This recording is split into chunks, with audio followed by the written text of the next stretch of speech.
This episode from the life of Sherlock Holmes will be transmitted to our men and women overseas by shortwave and through the worldwide facilities of the Armed Forces Radio Service. Petri Wine brings you Basil Rathbone and Nigel Bruce in the new adventures of Sherlock Holmes.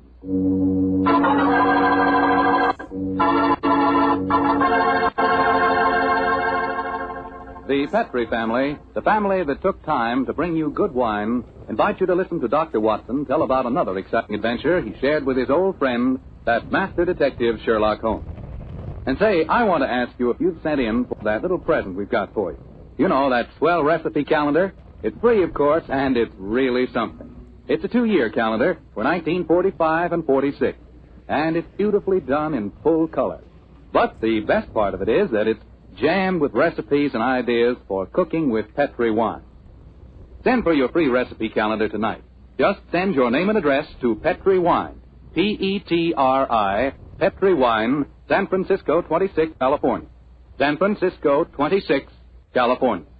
The requests for this swell calendar have been coming in so fast that you better hurry up and get yours before we get snowed under. Write tonight, and we'll send you your free recipe calendar at once.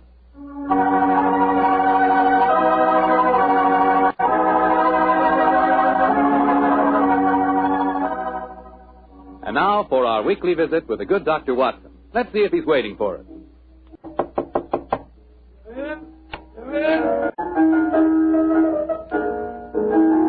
evening, Mr. Holmes. Oh, good evening, Doctor. Playing the phonograph, I see. Yes, my boy. That particular melody has very potent memories for me. Here, I'll turn the thing on. You haven't come here to listen to a Mozart sonata. You want a story, don't you, young fellow, my lad? That's right, Doctor. Well, let's sit down. All right. That's better. Now I'll tell you what. Oh, thank you, Doctor. Began in Vienna in 1889, many years before the insane house painter named Schicklgruber had converted that gay city into a place of fear and oppression. And what were you and Sherlock Holmes doing there, Doctor? Just taking a trip? Mr. Foreman, in those early days of our association, we didn't have the time or the money for just taking trips. No. We were in Vienna because Holmes had been engaged in certain highly important investigations. We were staying in a charming little pension inhabited by students and musicians. And on the night the story began, we'd finished dinner and had returned to our room. I was busy making some notes on the investigation we'd just concluded. And Holmes was scraping away at his beloved violin.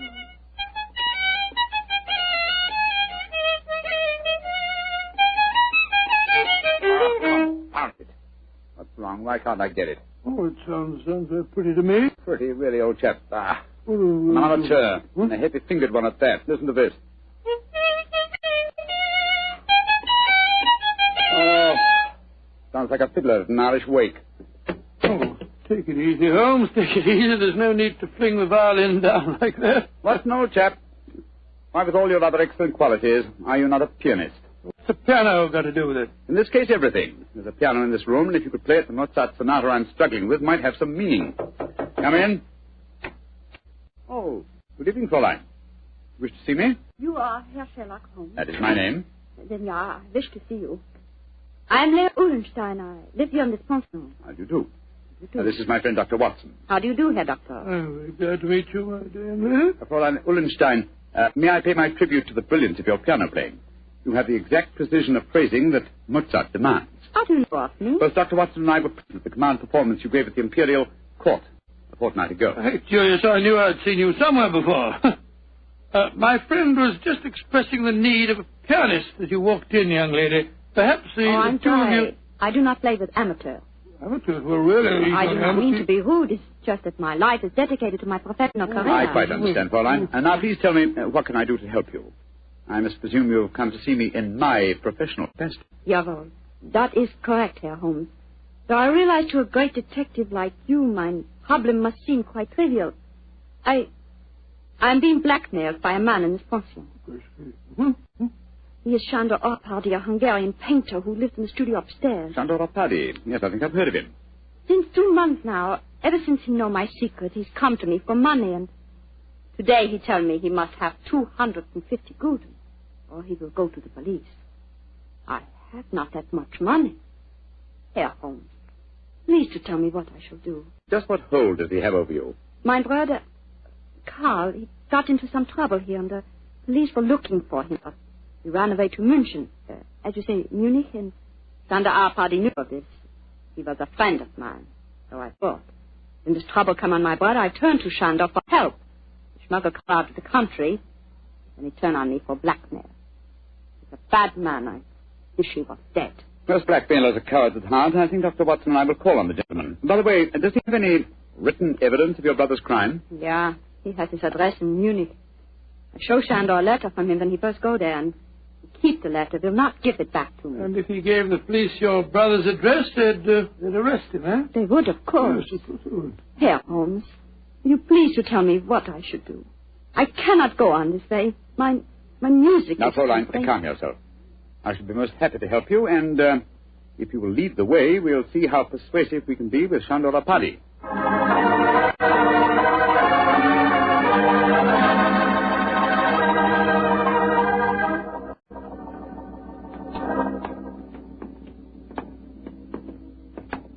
That is the studio, Herr Holmes, at the end of the corridor. I see. Now, remember, young lady, you'd better let me do most of the talking.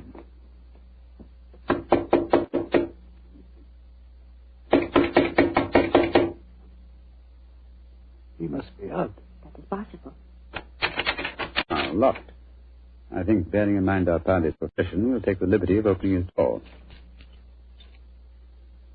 That doesn't look a very complicated lock to me. Oh, I think this skeleton key will do the trick. It's very dangerous, Herr Holmes, if Shander finds you. No. Don't worry about that, Fräulein. We're perfectly capable of taking care of ourselves. There we are.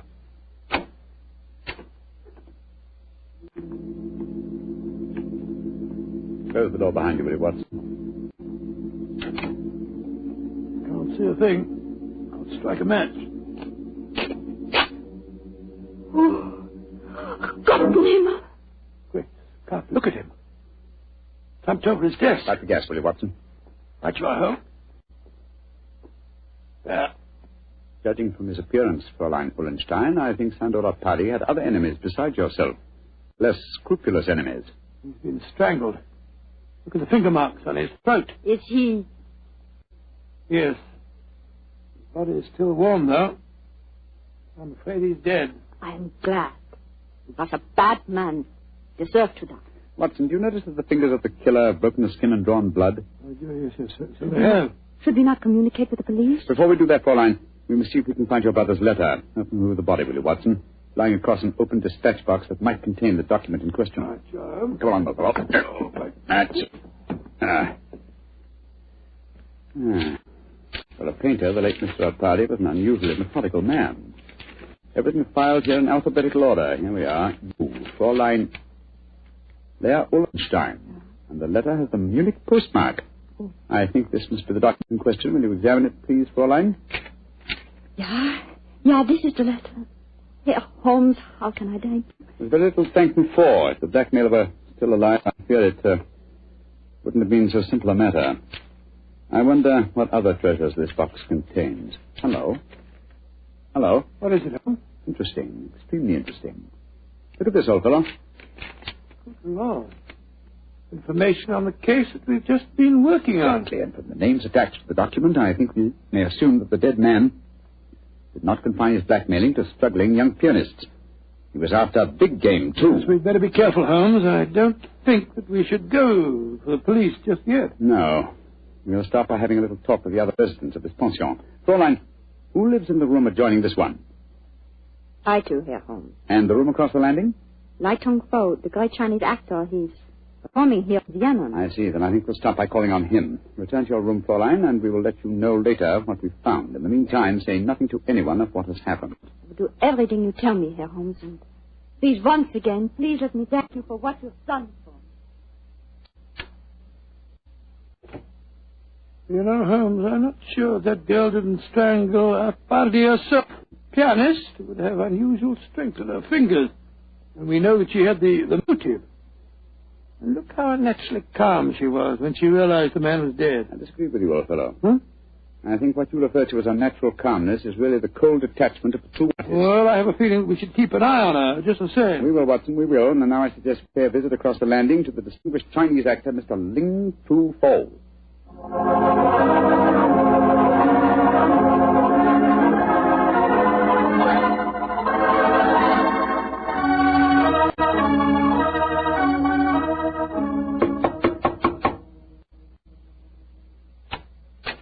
Yes, please. You wish to see me? If you could spare us a moment, sir. But of course, gentlemen. Please to come in. My name is Sherlock Holmes. This is my colleague, Dr. Watson. How do you do, sir? How do you do? I am greatly flattered to meet you. You are not here to see me in your professional capacity, I hope, Mr. Oh, Holmes? no, not exactly. I just wanted to ask you a few questions. Please, to ask me anything. Do you know Shandor Apadi, the painter who lives across the hall? I know him by sight. We nod to each other on the stairs, nothing more. I see. Have you been in your room most of the evening, may I ask? But yes, I have been sitting here quietly for the past few hours, reading over the Annex of Confucius. May I ask, sir, whether you heard any unusual noises this evening? Sounds of a struggle? Or a cry from the direction of Sandor Apadi's room, for instance? I do not think so. Wait, yes. I think I did hear laced voices in there, and the sound of a cry. About how long ago was this? Oh, an hour ago, perhaps more. Is anything wrong? Has trouble come to Shandor? Sandor? I thought you said you were only a nodding acquaintance with the gentleman. He is a well-known artist. It is only natural I should call him by his false name, Mr. Holmes, even though I do not know him. Has something happened to him? I'm afraid so, but I can't tell you any more about it at the moment. Thank you for your cooperation. We shall see you again, no doubt. Good evening, sir. Good evening, gentlemen. Good evening. That fellow wasn't telling us the truth, you know, Holmes. He seemed very shifty to me. Oh, where are we going now? Downstairs to the porter's desk. There's only one entrance to this house, you'll remember. The porter may be able to tell us of any unusual comings and goings in the last hour or two. Come on, old chap, don't dawdle. There's a great deal of work ahead of us.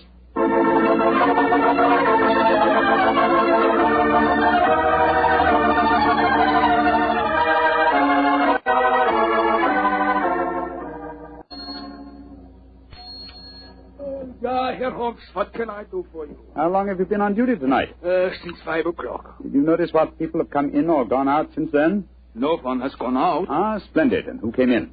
Fräulein Ullenstein came in just after 6, Oh, yes. and Herr Apadi, the painter, came in a few minutes later. That is all. Ah. Who lives in the other ground floor apartments besides Dr. Watson and myself? There are only 2 other apartments. In the one to the right of the corridor lives Madame Janssen. She's a Swedish lady, a sculptor. And in the other? Signora Violetti, the Italian opera singer. Oh, thank you. Thank you very much. I'm much obliged to you. I'm happy to be of service, Herr Holmes. Where are we off to now? Back to our rooms? Oh, we'll call on Madame Violetti if she's at home.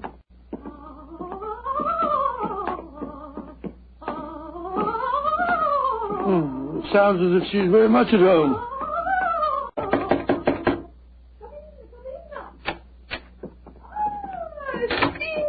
Sherlock Holmes, that is a friend have come to see me. Bravo! Bravissimo! I have so much wish to make your acquaintance. Sit down. No, I'm afraid we can only stay for a moment, madam. My friend wanted to ask you a few questions. Yes, Signora. I just wanted to know... I know your questions. Oh. You play the violin. I have heard you. Yes. You want to know whether the great Valeria will allow you to accompany her in the magnificent soprano aria Allo so from Mozart's Il Flauto Magico. Your latest answer to your question is si. Yes, madam. Forgive me, Signora, but if you don't mind. But that was not one of my questions. It was not. But I will sing it with just the same. You flatter me, but at the moment there are other things on my mind. Signora Violetti, do you know Shandor Apadi? By his side. That is all. He make eyes at me, but I no pay attention. I do not like ungallant. You haven't seen him this evening? No. I've been alone, reviewing the score at La Traviata. Yes.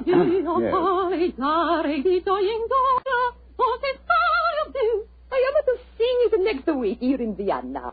I hope you will both be present. It would be a great treat for I'm you. sure it would be, Signora. Now, if you'll excuse us. Oh, it is so God, you must go so soon. But come and see me again, and I will sing for you both before you leave Vienna. Great Scott, what a ghastly woman. She's not your murderess, I'm sure. And now I suppose we'll have to question this sculptress woman. And then we'll talk to everyone in the house. No, I think before we visit her, we'll examine the dead man's room a little more closely. That black tin dispatch box may hold the key to this mystery.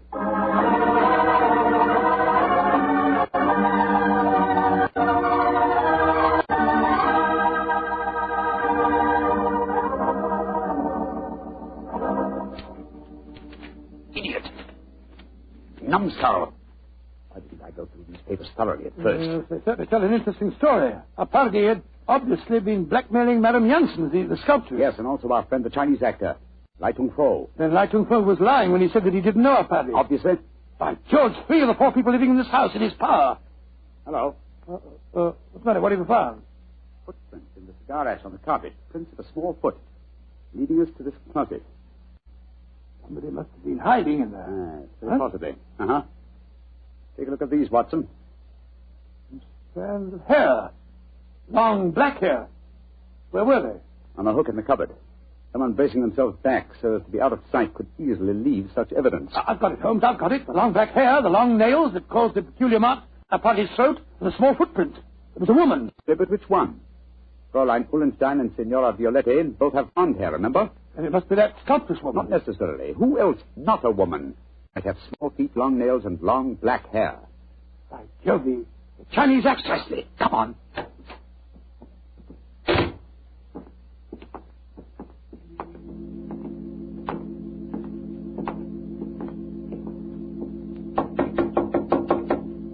hope he's still there. Come on, sir. Come on. Let's go in.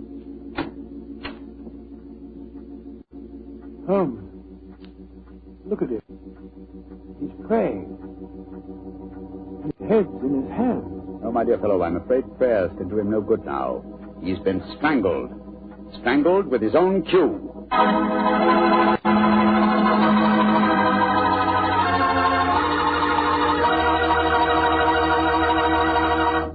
Dr. Watson's story will continue in just a second. So I'm going to take that second for a fast question. I know you've probably tasted port wine, but have you ever tasted Petri California port? Have you? Because if you haven't tried Petri port, well, you can just tell yourself right now you don't know how good a port can be. Petri port is rich, red, and hearty. But what you want to know is, how does it taste? The answer to that is short and sweet. The taste is terrific. And say, Petri California Muscatel is on the terrific side, too. Petri Muscatel has the flavor and fragrance of real, juicy Muscat grape. Both wines are perfect after dinner or any time you're sitting around talking with your friends. Try them. They're great. They've got to be, because they're Petri.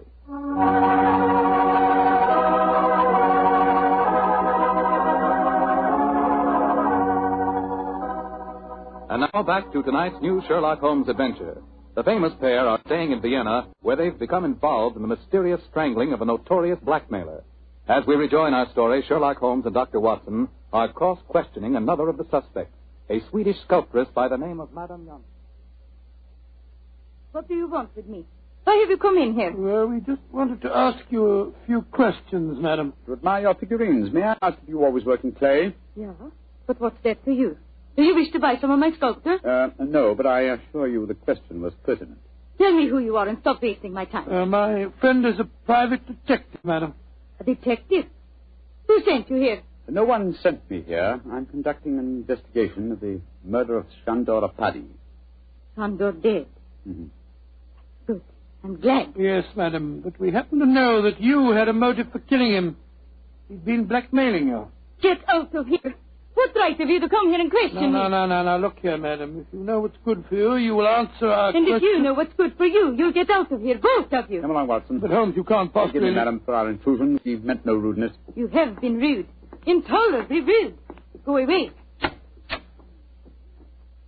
Whatever made you back down like that, Holmes? Obviously, she's the killer. Rubbish.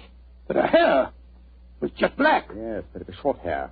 You didn't notice the size of her feet anyway. She works in clay. But it been marble, I might have suspected her. Upon my soul, Holmes, I wish you'd tell me what you're driving at. The answer to these killings now, Watson. But I'll have to prove it. I'm afraid I must work without you, old chap. Do you mind waiting for me in our room? No. Wait a minute. That may be dangerous. Wait for me in Signora Violetti's room, if you don't mind. I'll join you there as soon as my work is done. Pretend that you have returned because you were so enchanted with her voice. Oh, good Scott Holmes, you can't ask me to be alone with that dreadful woman. Please do as I say, Watson, and don't question me. There isn't a moment to be lost.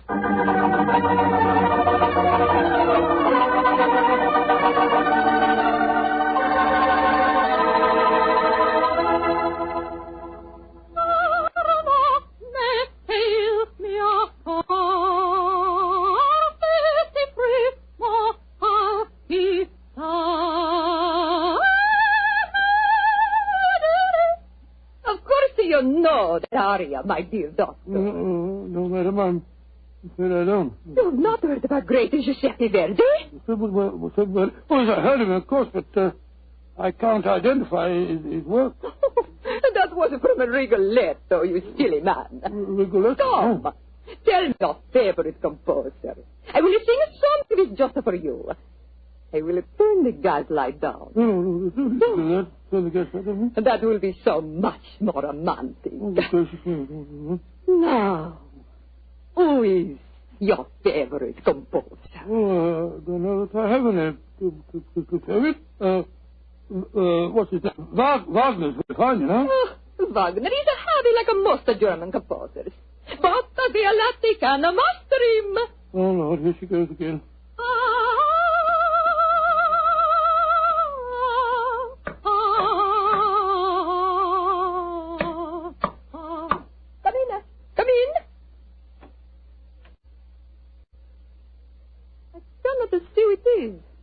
Come into the light. It is I. Great heavens, a Chinese actor. I am sorry to make commotion, but as we say in my country, those who come from grave speak with double knowledge. Oh, you devil! You devil! I kill you once! I kill you again! Thank you for the confession, Senora Violetti. You can testify to it, Watson. Holmes! No, you don't, Senora. Your nails are too sharp for my liking. I'll kill you too, both of you! I'll kill you! Catch her. She's fainted, Holmes. Fainted, eh? What an undramatic exit for a most dramatic lady.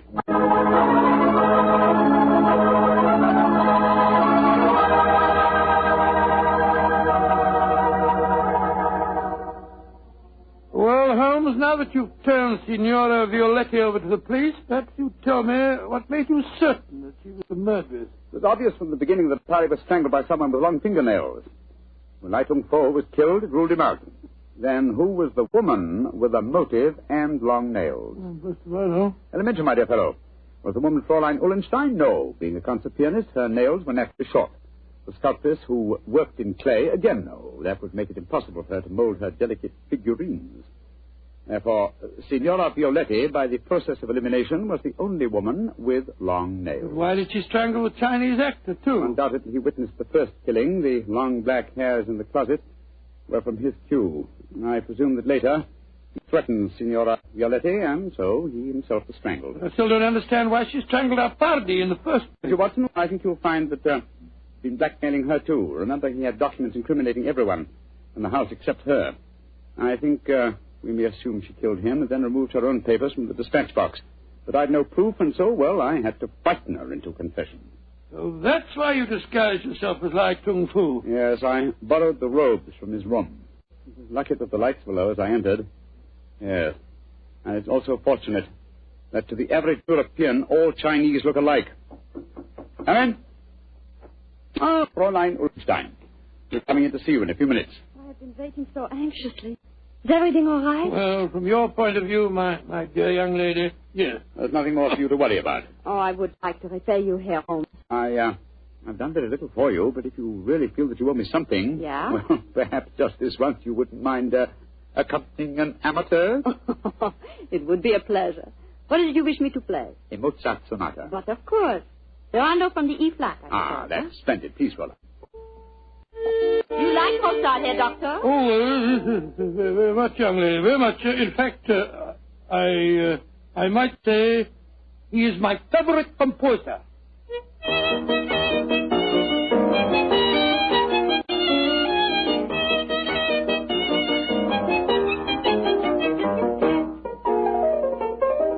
Charming. Perfectly charming. I only wish that all our adventures could end so melodiously.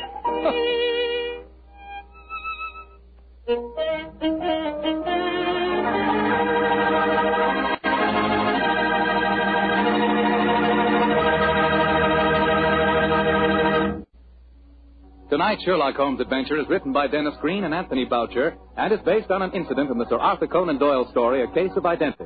Mr. Rathbone appears to the courtesy of Metro-Goldwyn-Mayer and Mr. Bruce to the courtesy of Universal Pictures, where they are now starring in the Sherlock Holmes series. This is Bill Foreman saying goodnight for the Petrie family. This is the Mutual Broadcasting System.